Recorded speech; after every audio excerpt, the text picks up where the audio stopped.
Good morning, everybody. I just had a chance to meet with my national security team, including my Secretary of Homeland Security, Jay Johnson, my FBI Director, Jim Comey, and my Attorney General, Loretta Lynch, for a regular update on our security posture post-Paris and going into the holiday season. I think all of us recognize how horrific and heinous what took place in Paris was, and as I said yesterday, for many of us, the events there touched a deep chord, given the connection between the United States and France, the degree to which Americans see in Paris a way of life that's so familiar to us here in American cities. And given the shocking images, I know that Americans have been asking each other whether it's safe here, whether it's safe to fly or gather. I know that families have discussed their fears about the threat of terrorism around the dinner table, many for the first time since September 11th. And it's understandable that people worry something similar could happen here. Watching the events in Paris made the threat feel closer to home. So as we go into Thanksgiving weekend, I want the American people to know is that we are taking every possible step to keep our homeland safe. First, we're going after ISIL wherever it hides. That's been our strategy for more than a year. I'll speak about this in more detail in the coming weeks, but let me remind the American people of what our coalition of some 65 nations is doing to destroy these terrorists and defeat their ideology. So far, our military and our partners have conducted more than 8,000 airstrikes on ISIL strongholds and equipment. Those airstrikes, along with the efforts of our partners on the ground, have taken out key leaders, have taken back territory from ISIL in both Iraq and Syria. We continue to work to choke off their financing and their supply lines and counter their recruitment and their messaging. And even as America is already supporting French airstrikes in Syria, yesterday President Hollande and I agreed that our countries are going to step up that coordination even further and do more of that work together.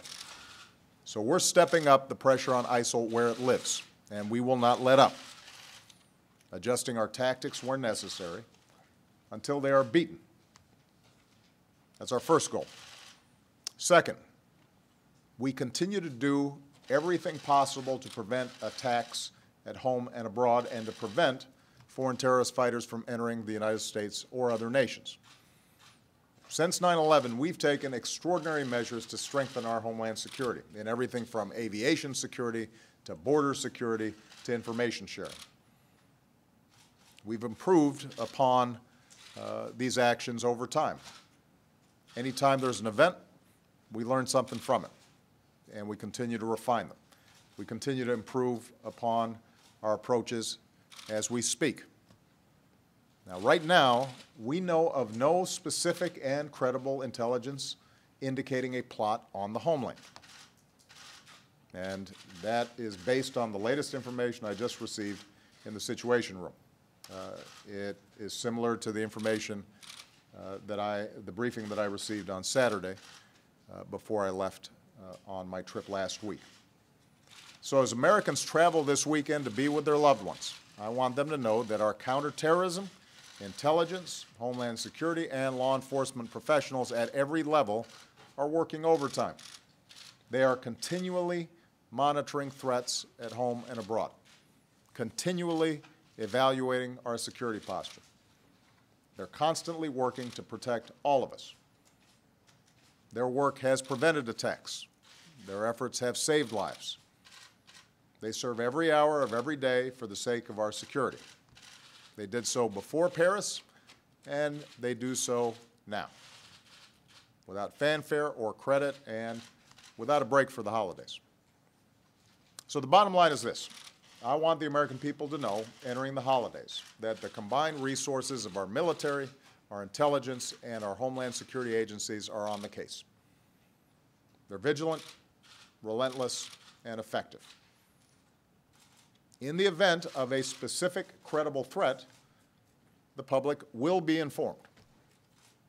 We do think it's useful for people as they're going about their business to be vigilant. If you see something suspicious, say something. That's always helpful. But otherwise, Americans should go about their usual Thanksgiving weekend activities, spending time with family and friends and celebrating our blessings.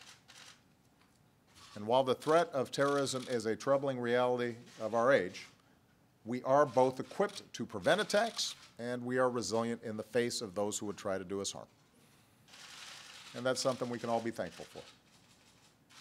Happy Thanksgiving, everybody.